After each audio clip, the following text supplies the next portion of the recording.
Good morning! Welcome sa vlog ko, My Olive and Rice Life. Olive and rice, ano siya, kasi parang multicultural.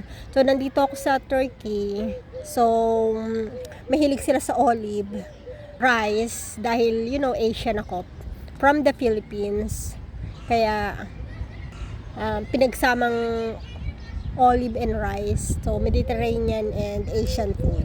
So, pero yung vlog na to, hindi siya about food vlog. Ano to, more on parang lifestyle or hindi naman siya lifestyle talaga. Ang main topic ng vlog ko is about parang simple living or ano lang siya, didiscuss lang natin yung buhay-buhay, ganon. Kung paano tayo nabubuhay, ganon, parang in general lang. So, gusto ko lang i-share yung thoughts ko lately about early retirement. And gusto ko lang i-share yung thoughts ko lately about early retirement. Early retirement kasi nasa 40 plus pa lang ako. Syempre ang retirement, diba? Nasa 60, 65, ganyan. So, malayo pa ako sa retirement. Pero parang naisip ko na paano ba tayo makakapag-retire na mas maaga? Kasi paano kung pagod ka na, 'di ba? So, paano ka mabubuhay? Or kung may mga anak ka, paano mo mapapag-aral yung anak mo? Saan nyo kukuhain yung pagkain nyo araw-araw? Ganon. So, yun, naisip ko lang, paano kung may ipon ka, nga para sa retirement, gaano ka sapat yun para pagpatuloy mo yung buhay mo, 'di ba?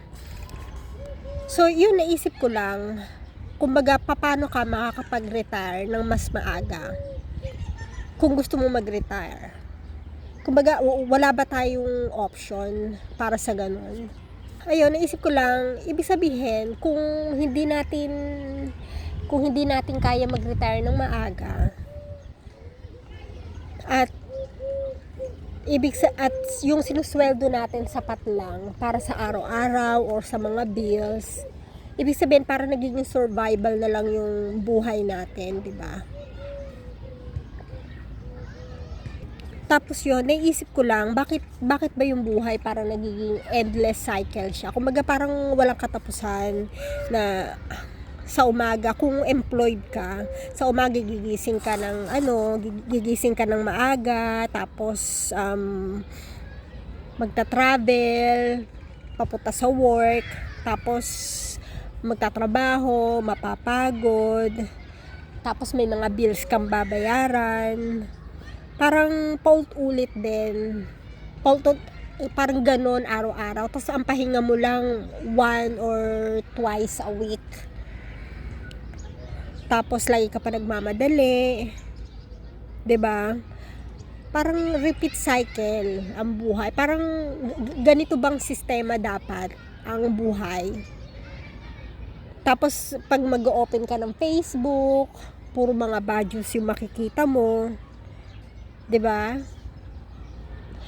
So, naisip ko lang, ganun, parang nakakasawa siya. Minsan kahit ayaw mo muna magtrabaho, parang burnout ka na, hindi ka makatigil. Tapos, lalo na dyan sa Pilipinas, parang yung mga Pilipino, ang daming sacrifices na kailangan gawin para kumita. At hindi naman ganun kalaki yung kita. Sacrifices, for example, sa Manila, yung mga nagtatrabaho dyan, grabe, sobrang traffic dyan, mga 2 oras, pagka talagang bumper to bumper yung traffic, minsan 3 oras pa yung pinupuno nila sa biyahe bago makarating sa work, diba? Kung may mga anak yan, tapos gabing-gabi na darating sa bahay. Kung hindi naman diyan nagtatrabaho sa Pilipinas, kung sa abroad naman, medyo malaki nga sahod, kaya lang bakit kailangan natin i-sacrifice na iiwanan natin yung mga anak natin kung kani-kanino, 'di ba, sa asawa o sa pamilya, ganyan, sa mga kamag-anak. So, ang laking sacrifice nun yung iiwanan mo yung anak mo na hindi mo alam kung mapapabuti ba sila or hindi. Tapos hanggang kailan ba kailangan magtrabaho sa abroad para kailangan ba antayin makatapos ang anak.